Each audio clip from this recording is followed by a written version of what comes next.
Let's talk about the Drake and Kendrick Lamar beef and what it tells us about astrological transits.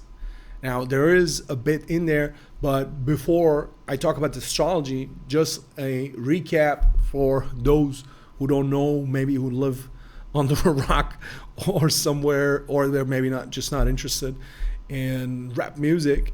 There was a huge cultural phenomenon now these last couple of months with a rap beef between Kendrick Lamar and Drake. It started first with Drake and J. Cole, but then it very quickly became Kendrick Lamar and Drake.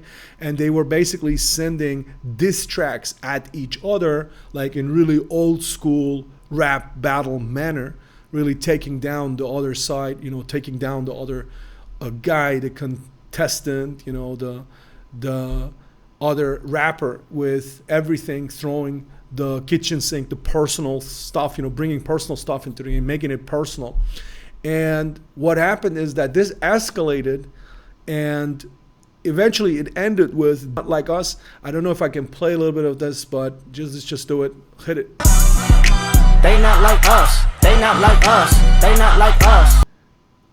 Okay, so it ended with "Not Like Us" not just being played up and down and becoming the biggest hit of the summer, really the biggest musical phenomenon of the year right now, but being sung by everybody, kids, everybody in Toronto. I don't know if you've been to Toronto, if you're from Toronto, if you know Toronto. Toronto is really obnoxious with the Drake. It's always OVO Drake everywhere. Everywhere you go, you're just hearing Drake. And in Toronto itself, it's like there's people are singing everywhere. People are vibing, with "They Not Like Us," right? And it's everybody. It's kids, right? There's a video. There's LeBron James, dancing to vibing with "They Not Like Us," right? It's really, this is an L, massive L, largest L possible for Drake, right? He's basically been publicly humiliated, embarrassed, and all of his faults have come to the fore. So this is really a big thing, and there has to be some type of astrological correspondences when something like this happens. Now, the interesting part of the story is that in this case, it's actually a Jupiter transit, which is responsible, basically, which correlates with this whole episode in Drake's life, in Drake's experience, in Drake's story, right? So, and normally people look forward to Jupiter transits, right? People love it when there's a Jupiter transit coming. They're, keep checking. Why? Because Jupiter brings expansion. Jupiter brings, generosity. Jupiter makes things bigger, makes things kind of expanded in every possible sense of the word. And in our society, in our culture, in our civilization, where it's always about more, people want the Jupiter transit. They're looking, Jupiter is coming here, Jupiter is coming there, right? That's the great benefic. That's the expansion that I'm going to get more of this, more of that. But obviously, more is not always better. More can also be a bad thing. So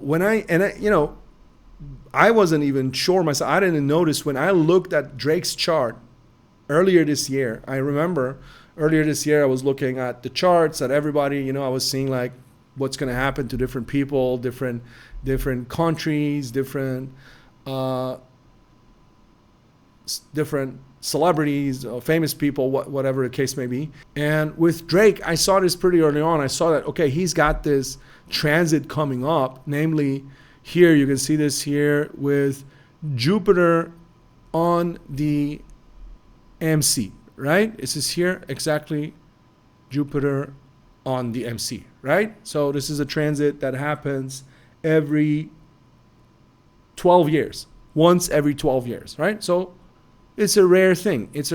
And usually it should be an auspicious transit, right? You got Jupiter, which is the greater benefic, the Lord of expansion, coming on your MC, your midheaven. What is the midheaven? It's your public persona, your career, your public perception, right? And that's supposed to get expanded. So this is what I thought was going to happen. I thought, okay, he's probably going to have a big new hit album, right? He's going to expand his fame and status and so on.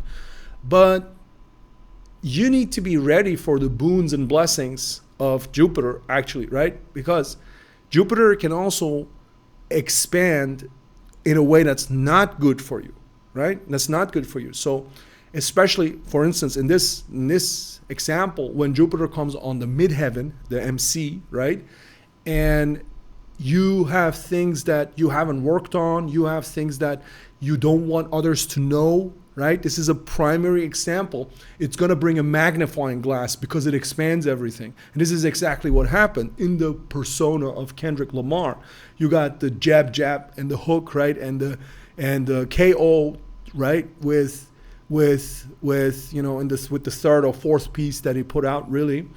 And there's not a contest. You can tell Drake himself was like, okay, I'm gonna go on an island, right? I'm gonna leave, right? I don't have anything to answer to that, because it was so obvious. And it's so telling. If you look at it, like, you call him a colonizer, and you call him, like, with the A minor, with the minors and so on, he's playing, and he basically said to him, you're somebody who doesn't have morals, right? You're part of the problem. And Kendrick Lamar came out and said, like, this is personal for me. I'm taking it seriously. Kendrick Lamar wears a cross, right? Always. He is, when you look at his lyric, he's somebody who, he might have his ups and downs, but he's got a moral compass, right? And he's saying to Drake, you don't have a moral compass.